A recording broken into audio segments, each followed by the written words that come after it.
how would we describe 2020? Unfinished. Bumpy.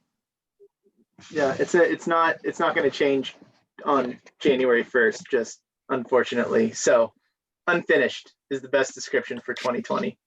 Yeah. And that is going to be the thing when we look back at all of this. It is going to talk about the pandemic of 2020, 2021.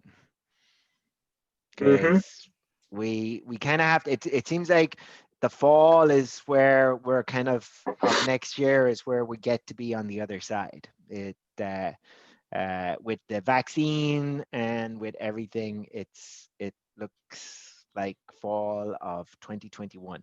It'll be What here a before we ride. know it. We've experienced it all. Financial meltdowns of the 2000s, and attacks on major cities, and now global pandemic. Yeah. But through it all, our market has somehow just plowed right on through. It's gotten more competitive through all of it. Like I have offer accepted today. I have one going out Saturday at 9 a.m. It's December. I know. It's just crazy. So Yeah, it's pretty wild. Eddie and I wanted to kind of talk about a couple that we closed in the last couple of weeks because you're right. November, December does generally slow down, but people are just home sitting online. They can't. They're not going out and hanging out at Union Square or shopping for Christmas. That's not happening. So, so usually this is where, the retail sector kind of pulls away the consumer and they're totally distracted. And then holiday parties and all the other stuff, nobody can deal with. They're like, okay, January, they come out gung-ho, ready to go in real estate, but they can't deal with it in December. But now they're, it's kind of busy. And Haley, one of the fascinating things on our end is that we're finding all of these really complicated transactions, and these complicated transactions are actually turning out to be really, really good deals if you can kind of understand the complexity. Well, and if you're like willing to figure it out. Because it does take time and you have to get people who are experts in whatever area you're dealing with. And the story I was telling when we came on here was just like, I was talking with another agent last night who was just openly in front of a client, just talking about how he didn't ever want to deal with TICs because they were too complicated. And it's like that for, we tend to like them. And it's like, that's the kind of attitude that we can get some deals done because why not? Yeah. You know what I mean? It's not actually that complicated. Well, the deals are always where other people see problems. There's you got to go in on knowing what the real problems are and what the fake problems. Maybe that's the new word of 2021, not fake news, but fake problems. Well, other people's problems can be our diamonds. No, it's not a problem for you guys because you do it and understand it. Things are problems when you don't understand how something works. That's why it's a problem. Like if my car breaks down, it's a problem because I don't know how to fix it. But the mechanic's like, this is no problem whatsoever. So it's just what you guys are good at. So we're also good at collecting people who know what they're doing into our network, right? Attorneys who can sort of, so like for instance, one of the deals that we're talking about was a condo in a 2-unit building that was already 2 condos, but one owner owned both. One was vacant, one was tenant occupied, and they're selling both. The owner would have probably preferred to sell both of them together and just move on, but we went for the vacant one. And to throw in, they couldn't sell the whole building as a single entity because 2 APN numbers meant 2 loans. So anybody who wanted to buy the whole building would have to do 2 separate mortgages. And people were like, I don't want to deal with that. And we, so sorry I cut in there. No worries. I mean, we were like, well, actually, our clients were looking on this street, like a couple other places that were selling for 200-300 over what we were targeting. And this was a comparable place that just had a little bit of a barrier to entry because you just had to like figure out how to deal with it. And we also were able to like, We did have to get the CC&Rs rewritten. So. but into our favor because there was a garage that wasn't assigned to anyone. And so we were like, well, we'll take the garage and include it in our the unit and their deeded area. And so the clients spent a couple, like $3,000 all day, right? For the survey. Yeah, all in all, it was about $3,000 between the For a surveyor and the for the lawyer. Mhm. So, and they got a lot of real estate for $3,000. So. Yeah. And they got a lot of real estate for where they closed, where something literally 3 blocks away closed for 200 over that for something that was very, very comparable and in fact smaller. So that's just like one example of it's like kind of weird. There's other stuff out there. Let's just move on. If you focus in on that thing, you can really get a deal. What was the other one we were going to talk about? Oh, the beauty. We've another one. It's like a single family home, but it's not a single family home. So, but it's a PUD. What does PUD stand for again, Haley? Planned Unit Development. Good job. Not a dog. Yeah. So you passed the test. I read a thing. So it's not a puppy. It's not a new type of dog or anything like that. But this was a property where, again, super complicated because it's just one of these funky developments from the 70s in San Francisco that was owned by one family that was kind of getting divided up. And, you know, there's stuff that needs to be figured out in the first couple of years, but you know, everybody that's in there now is all on board to move that forward. And there's just tremendous benefit to everybody for figuring it out. So I think everybody is motivated. We're getting a single family home that arguably has the best panoramic views in the city at the top of Golden Gate Heights. Oh, it's sweet. Overlooking the ocean, north to south. I mean, it's amazing. And it's 3,000 square feet, just about, which is massive for San Francisco standards. Massive. Friggin' palace. And we're getting it for the price of a 2-bed, 1-bath, 800 square foot home in Bernal Heights. That's what we're getting. Yeah. And it's huge. It's a blank canvas roof deck. I mean, it is so, so cool. And it was just sitting there. It's what we call our limping gazelle on the Limping gazelle on the Serengeti. Just go out there like, you know, waiting tiger. Yeah. The view is kind of like behind your head right there. I think you actually have a picture of the view, Sean, on your wall there. Yes. Ocean view. Ocean view right there. My little glass wave from Hawaii that I took. That's glass. It's made of glass. Well, it looks like glass. No, it's what we call glassy, Eddie. That's like the water. Yeah. Oh, okay. It's just there's no foam. It's just perfect. Side note. Well, tell us, what in the world of lending do we need to know about at the end of the year? What would you say are in the world of lending, what are the words you would finish 2020 with? Chaos. Chaos. It's weird. So I'm gonna use what you just said as my new swear word. What in the world of lending is going on? Like, that's gonna be a new swear word.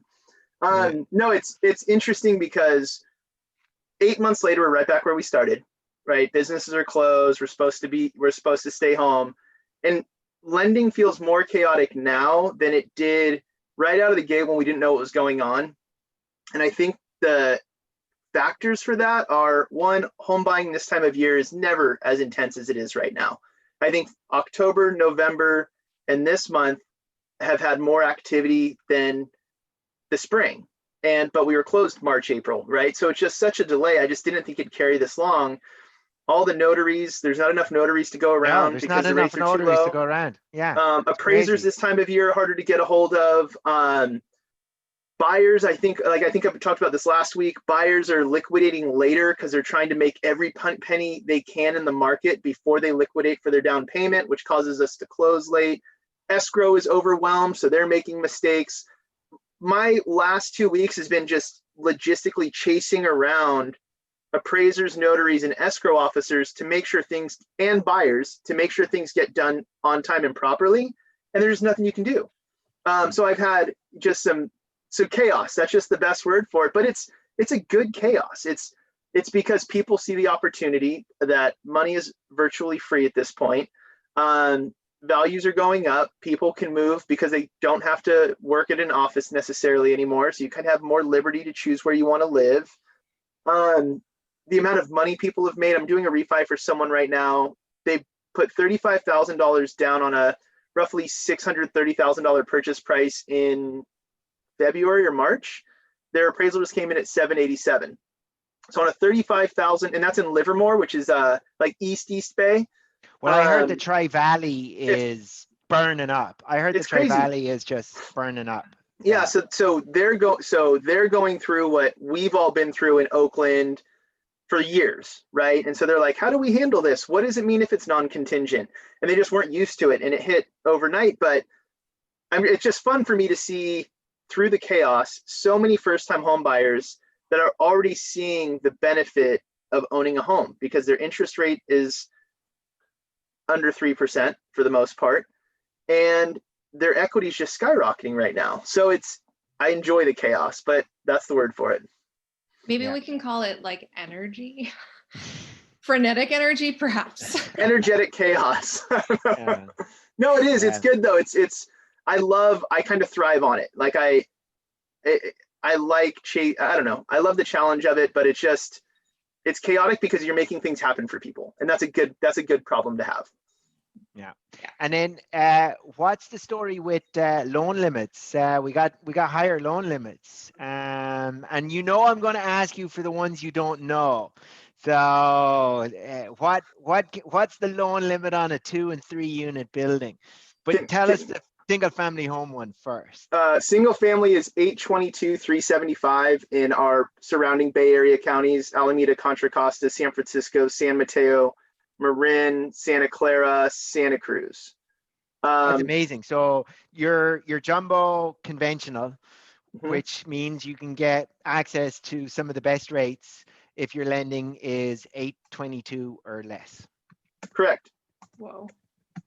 And then you can tack on a $500,000 equity line to that, so that basically gets you up to 10% down at roughly a $1.5 million, almost a $1.5 million price. Jeez. Wow. So it's crazy, but where we're at, it opens a lot of opportunities for a lot of people, because in tech, there's a lot of people making good money, but they're younger and haven't saved up this giant down payment yet. So it helps a lot of people to get in, to have those options. So it's been good. I was just going to say that, actually, that we just helped somebody who I think is like 25 years old buy her first place. She's like really amazing. And she's like, yeah, I have friends who are starting to think about it. And if they work at Salesforce or whatever, you know what I mean? Whatever, and they have 10% down plus or minus, like they can do it right now. And if they can start when they're in their 20s, like the amount of wealth that they can accumulate over time is just, it's an unbelievable opportunity. It's independent. Mm-hmm. It's like trying to tell, it's so great. Like people who start for retirement in their 20s.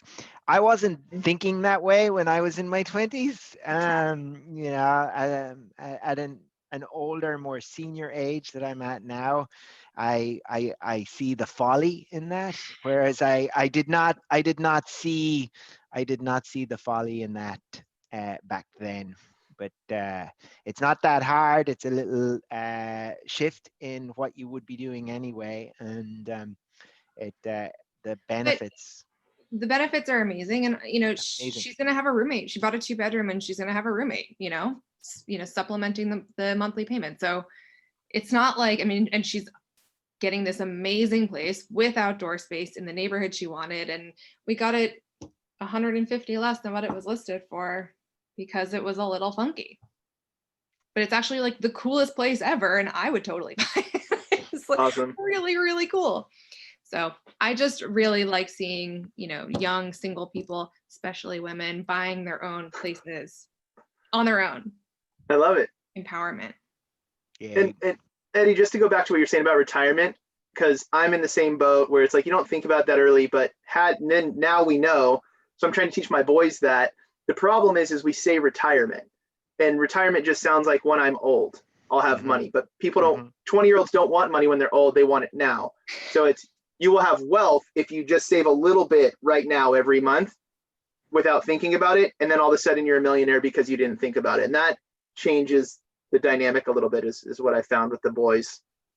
That's a good tip to finish on there for 2020. So we're not actually 2020 is the year where we're not retiring.